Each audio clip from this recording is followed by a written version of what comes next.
An Alabama lawmaker, Senator Shadrach McGill, that's actually his name, Shadrach McGill. Awesome. He came out, decided to give his opinions, his thoughts on abortion, and he said, quote, "I take my abortion cues from God." So there's no pretense about women's health or science. I have to get it from God. So look, this is something that we've all been hearing for a very long time from the religious right. They always say, pro-life, I'm against abortion, it's so wrong, it's so evil. And God is against it too. That's why I'm against it, because God's against it. Except there's one problem. God doesn't say dick about abortion. Or at least he's not anti-choice, or pro-life as it's called, even though it's not a human yet.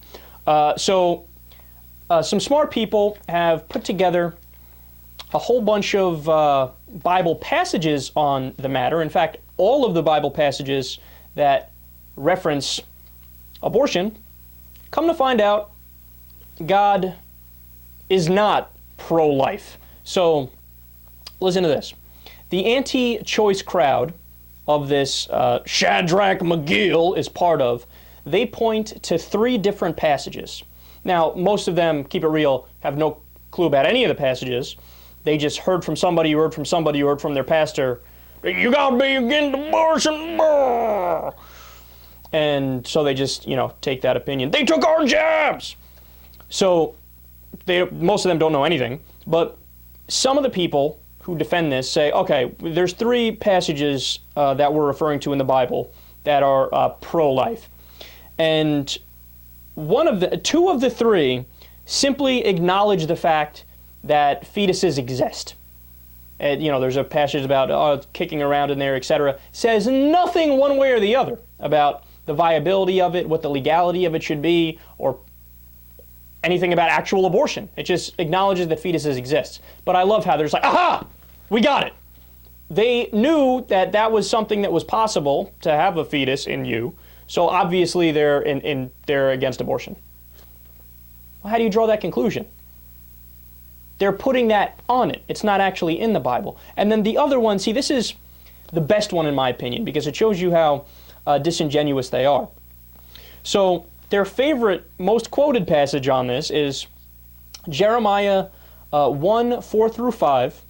It goes, quote, "Now the word of the Lord came to me, saying, Before I formed you in the womb, I knew you, and before you were born, I consecrated you." So they look at that passage, they go, aha! The Lord knows you before you're born, and he consecrated you, so if he knows you before you're born, obviously then you're born before you're born, so they're pro-life, we think, kind of. Seems somewhat clear, right? God's saying, oh, look, it's not even really that clear, but we'll be kind to them and say, all right, we kind of see where you're coming from, right? Wrong. They leave out the very next line. And I appointed you a prophet to the nations. In other words, he's talking about one person in particular. He's talking about Jeremiah. But they don't tell you that part.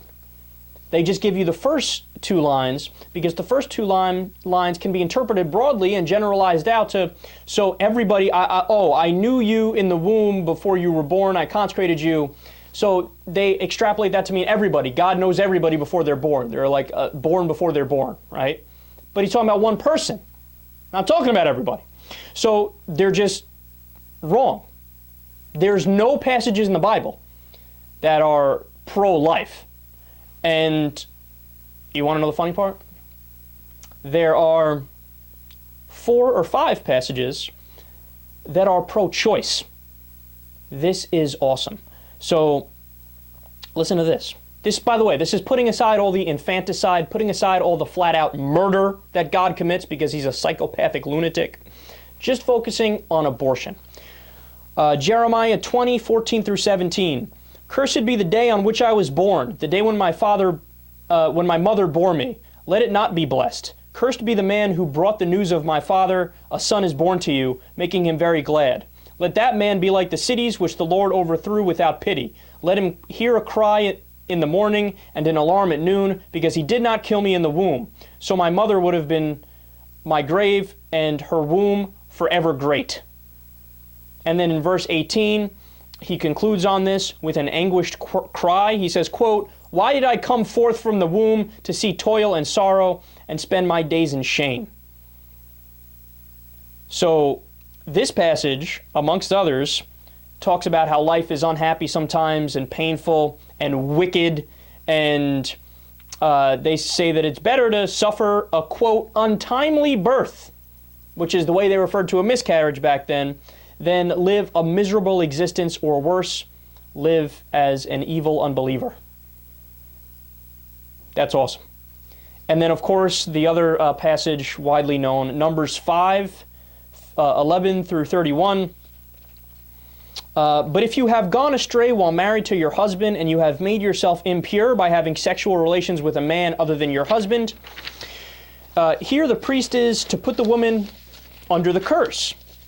May the Lord cause you to become a curse among your people when he makes your womb miscarry and your abdomen swell. May this water that brings a curse enter your body so that your abdomen swells and your womb miscarries. So translating that to more layman's language, if a wife is not faithful and cheats on her husband, go to the priest, immediately have an abortion. Game, set, match. Checkmate. I rest my case.